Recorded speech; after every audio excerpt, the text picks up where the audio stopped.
And a lot of the decisions I think you make as a founder or CEO, you're going with gut because you don't always have data, and you get good at trusting your gut. But the more data you can have, especially when it comes to money, the more successful those decisions will be.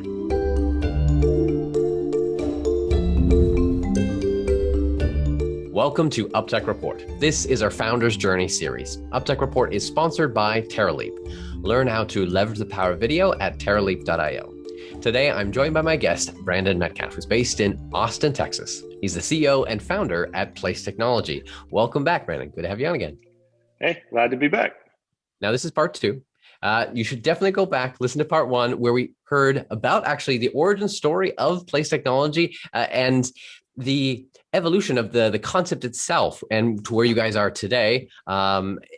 Definitely go and listen to that. And today, though, I want to actually dig a little bit further of the lessons learned, because you started first at Bank of America in the financial space, but then quickly got to recruiting. I'm going to do a quick recap. You actually went a little more detail in the first part of our last interview.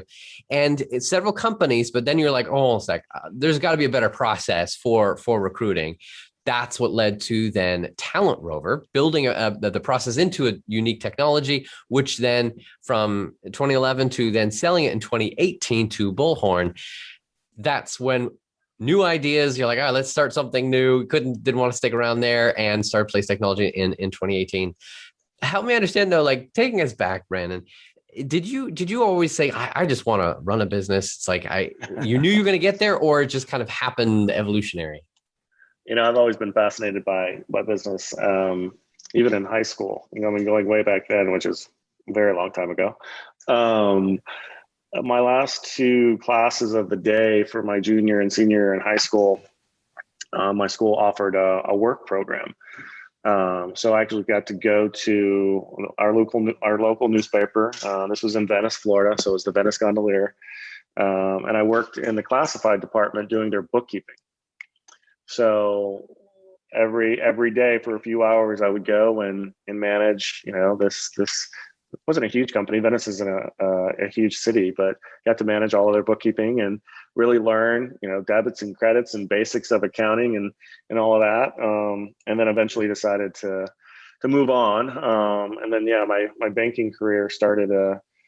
I started off briefly as a teller, and this is part of the story of started off as a teller and met the executive vice president for the region, and she was an amazing woman. And we had a chat one day, and she's like, "What do you want to do?" I'm like, "I want your job eventually. What do I need to do to get there?" And we started talking about a career plan of, okay, well, here are the things you need to do. Here's what you need to do in order to move to the next stage, which was a personal banker. So she gave me some goals, and you know, the bank was really interesting because they had contests all the time. So they were actually in the middle of the time. I was 20. Okay. No, I was probably 19. Yeah. I was around 19. So doing this, and one of the contests was, you know, tellers needed to get referrals for the bankers to be able to sell new products. So she's like, "Here's the number of referrals I want you to go get." I'm like, "Okay, well, can I do this a little differently?" And she's like, "What do you mean?" I'm like, "Well, we have all these cars in the drive-through. Can I just go out there and sell them in their cars? Can I like give them information in their cars?"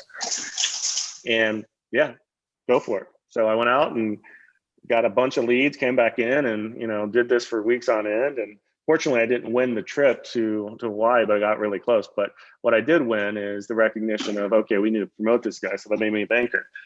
So when I was a banker, so same thing. It's like, okay, how do I move to the next step? I think it was like 6 or 7 months in as being a banker that I became one of the top bankers in the region, and then won a bunch of trips. And then when I turned 21, they promoted me to manage my first bank.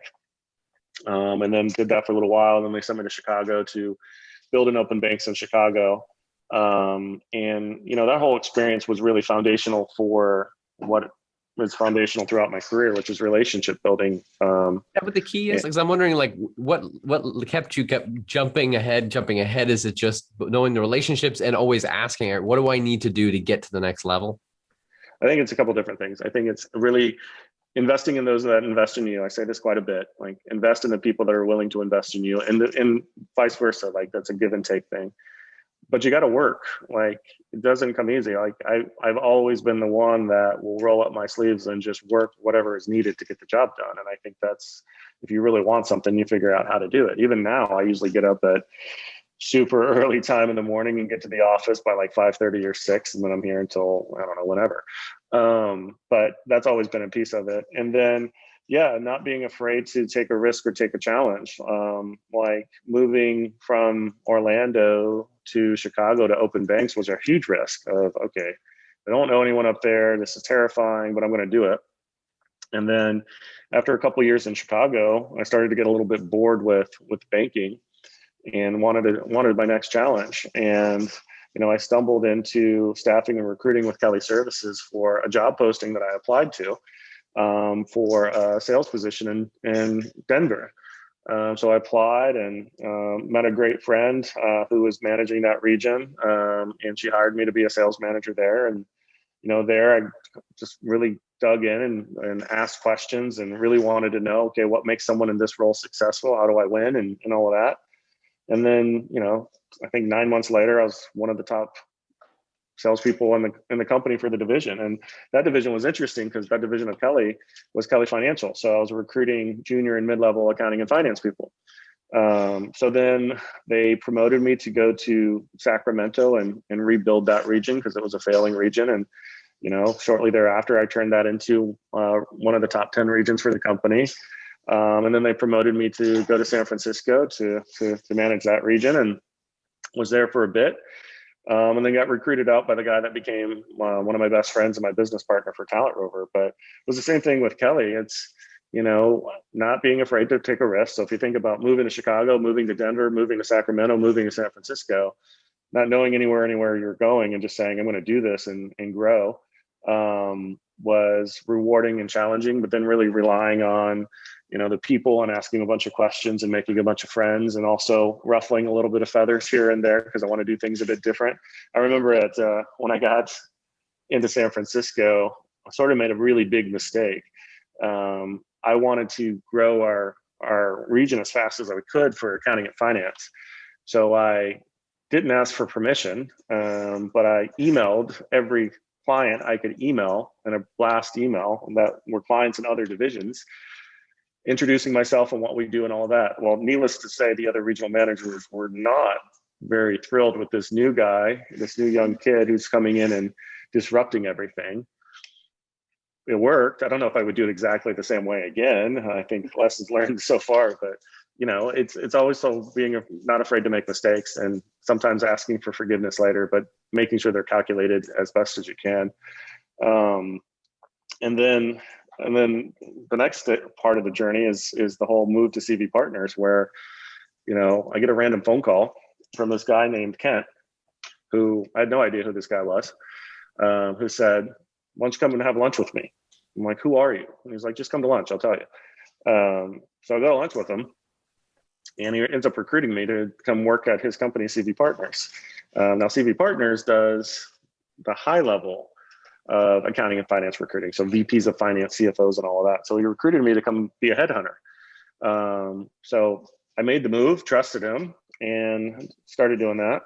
And then, a short time later, I get a random phone call from Google saying, hey, we'd like to interview you. And of course, when Google calls, you go to see what Google wants to talk to you about. So I went through, I don't even know how many interviews. It was well over 10. It might have been closer to 20 interviews for a job I wasn't even looking for. But it's just was part of their process. I don't know if it still is that intense or not. But eventually they got to the point of offering me a job. And the amount of money they were going to offer me was insane. It was way more than what I was making recruiting. And it was a salary versus recruiting was commission only. So I went back to CV Partners, went back to Kent and said, hey, we need to talk. And now any manager that's ever had an employee have come up and say, hey, we need to talk. You know what that conversation is going to be about. So we had a chat, and, Kent was like, I can't pay you what they're going to pay you. But give me a couple hours. Let's figure out what we can do. It's like, okay, I'm not looking, but let's see what happens. Comes back a few hours later and says, still not going to pay you what they're going to pay you. But why don't you take over running technology for the company? And mind you, I have no experience managing IT at all. And I say that, but he's like, you're one of the most technical people I've ever met. I know you can do this job. That was way more exciting than the amount of money that Google was going to pay me. And he made a good point too. He's like, look, you can go to Google and you'll probably have an amazing career, but you'll be one out of how many thousands of employees. Or you can stay here and you can actually own this and you can do what you think the company needs to do for IT and get us to where we want to go, because the company was expanding and growing. So I accepted Kent's offer and turned down Google, which, you know, being a recruiter, you coach all your candidates to never accept a counteroffer. And sometimes counteroffers make sense. It's you know, one of the lessons learned there is you got to understand why you're accepting or declining an offer. If you're not happy where you're at and you're just accepting a counteroffer for more money, it won't work. You should turn down that offer. If you are happy with where you're at and there's the opportunity that really excites you and gives you passion, that's a more difficult decision. And I was super excited about the opportunity, but I was also really impressed and truly valued Kent taking the risk on me to give me that opportunity, in the same way the executive at the bank did the exact same thing. So it was the best decision I've ever made, because what ended up happening is, me being me, I was like, okay, everything needs to change because it's all outdated. It doesn't work. It's difficult and all this stuff. So we changed phone system, we changed computers, we, you know, started to move to the cloud from being on premise, all that stuff. The last thing was we had just started to implement a new operating system for the business. And it was not going well, but now it was my job to manage.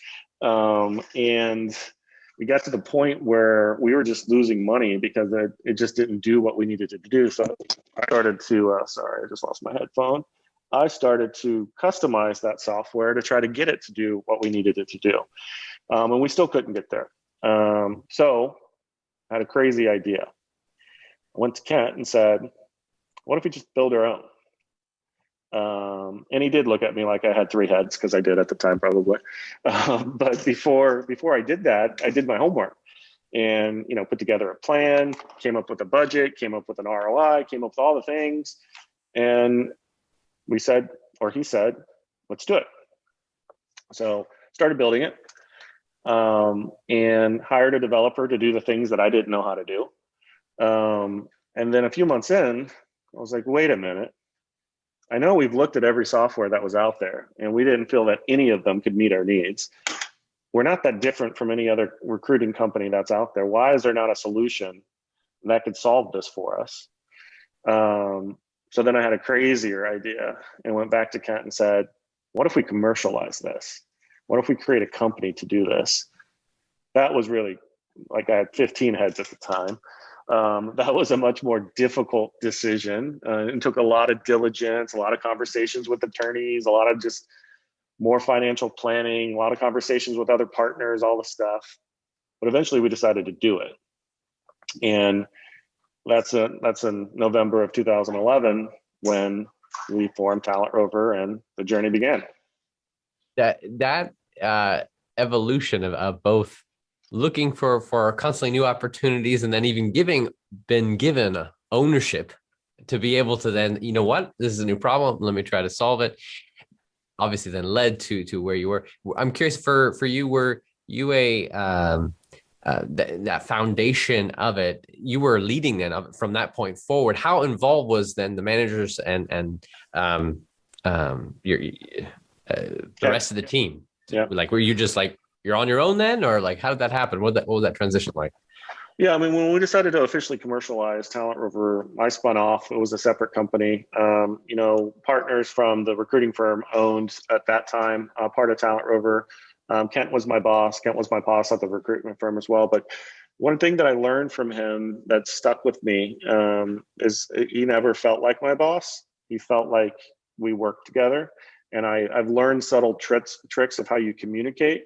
Like when he introduces someone that works at his company, he doesn't ever say, this person works for me. This is someone I work with, because it's true. And gets rid of that whole structure and hierarchy. And I think people generally connect with him in a much deeper way because of it. So I tried to learn a lot from just how he interacts with people. If you were to look back 10 years ago, when you started that journey of then leading a new company, and you could tell yourself something that you know now, what would you tell yourself? Just one thing. Yeah. Um, One, two things. I'll let you do two if it comes to that. I wouldn't want to tell myself too much, because then I would probably have impacted what actually happened. There was a million mistakes that we made. Luckily, we made 1,000,001 good decisions. Ken always gets annoyed when I say we made 1,000,000 mistakes, but we made a lot, just from trying to figure stuff out. And luckily, we were well backed and recovered from mistakes. So, I think one of the big things is just don't be afraid to take a risk. Don't be afraid to make a mistake, but figure out how do you recover from that mistake as fast as possible. Don't make the same mistake twice, and learn from what actually caused the mistake. Like I make hundreds of decisions every day, it seems. You're not going to get all of them right. It's just no one can. But when you get one wrong, how do you recover from it? How do you move on? And how do you not dwell on it? Like if you get caught up on every wrong decision you make, you're going to start to be afraid to make the right decisions. You're going to start to be afraid to take risk. And if you look at everything I've ever done, everything's been a risk. Like moving, trusting people, turning down offers, deciding to build a software company. Like there's so much risk. And a lot of people always ask me, they're like, okay, how do you stay calm and not freak out and all of that? And I have anxiety like anybody else. But I try to stay measured and try to think through, okay, what are the things in front of me? Like, here's where I think we can go. Here are the things I can do today to get there. And here are the things I just can't control. And I'm going to try to be as aware as I can. And then also surround myself with really smart people that have done this before or been exposed to it before, so that I can get their opinion. Like right now, even at Place, as much as I've built a global software company before, I have tons of advisors. I actually love, like, if you look at our funding that we raise, most of it's from angel investors. And I love raising money from angel investors. Yes, I value their money and their input and all of that into the company, but I more value the fact that most of them are seasoned, successful business people that I now have an army of people who have a vested interest in the success and who genuinely want to help. They don't want to help all the time, but they're there if I need them. So I can pick the ones that have certain backgrounds to say, what would you do here? And it just makes me better. I don't always take their advice, but it's a good sounding board to make sure that what I'm thinking isn't crazy, or is, at least if it is crazy, at least has some merit. And here are some things you should look for. Because a lot of times when people, like, I say this a lot too, like, if you come up with an idea and people fully get the idea, you've already missed your opportunity. So people should be a little bit surprised, like, okay, is this going to work or not? But then what I like to do is I like to hear the rejections. Like, founders, when you raise money, you get rejected all the time. I'll tell you, this $2.5 million round we just closed, I got rejected by just about every VC I talked to. But I really wasn't wanting the VCs to invest. I mean, I wouldn't have said no for some of them. Some of them I was just talking to because I wanted to hear their feedback about what they thought was good and wrong. And, a lot of times you can't get that feedback unless you really push. But that was my mindset of, okay, what's your reaction to what we're doing? Because they're really smart people that are trying to make the best decisions of where to invest. But you just got to be somewhat strategic with where you're going. And so, I mean, to answer your question, because I still haven't answered your question, what I would tell myself back then is, take the risks. Don't be afraid to make a mistake. A more tactical question, understand cash flow inside and out. I think a lot of, and I didn't know this at Talent Rover, and I remember there was a day where our controller came up to Kent and I and said, we need $300,000 or we're not going to make payroll or pay our bills. And it was unexpected. Luckily, we had the backing to be able to pull that off, but that rattled me. And that moment has never changed in my mind. You have to understand how cash flow works and how you control it. And if you do, it'll help you make better decisions as to what you can and can't do, versus just going with your gut. And a lot of the decisions I think you make as a founder or CEO, you're going with gut because you don't always have data, and you get good at trusting your gut. But the more data you can have, especially when it comes to money, the more successful those decisions will be. Brandon, you have dropped nuggets of wisdom throughout your entire journey that you've shared. I feel like I actually haven't asked a lot of questions in this interview. It's more of just being able to soak it in, and I feel like there's a ton more nuggets. I'm going to ask just one last question though, because we're at the top of our time here. For you, what are you most excited about looking ahead, especially with technology or specific business, and you're kind of just looking ahead?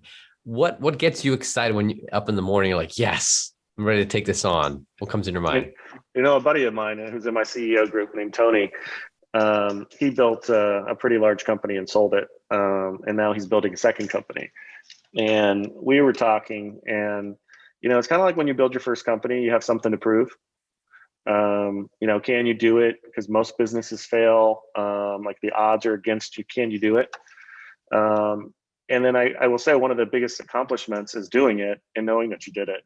So now when I look at what we're doing with Place, I don't have that ego to prove. Now it's how do we do it right? How do we do it well? But also how do we really enjoy the process? Because I didn't always enjoy the days at Talent Rover. It was a grind. It was stressful. It's where all this gray hair came from. But now it's like, how do you enjoy the journey, and how do you help the team grow with you? How do I challenge them? How do I get to see them succeed? That's the biggest reward for me is really two things: helping customers with what we think we can solve for them and then solving it, which if you look at a lot of our reviews and all of that, you can see that customers are loving what we're doing. But then how do I build the team? Like, how do I grow the team? How do I get them out of their comfort zone? And they don't always like it because I usually don't give them the answers. I usually give them challenges, and like, I'm not a micromanager. I didn't like to be micromanaged, and that's good or bad. But how do I get them to grow to the next level so that they can go on and do crazy things either here or wherever they go and be more successful than I ever was? Thank you, Brandon, for sharing your story. I know there's a bucket load of more insights that we could unpack. But for those that want to hear a bit more of the journey and the product itself, go back, listen to part one of our discussion, and you can head over to placetechnology.com to be able to get the full insight on what they are providing. Thank you again, Brandon. It was good to have you on. Oh, thank you. And we'll see you all on the next episode of UpTech Report. Have you seen a company using AI, machine learning, or other technology to transform the way we live, work, and do business? Go to uptechreport.com and let us know.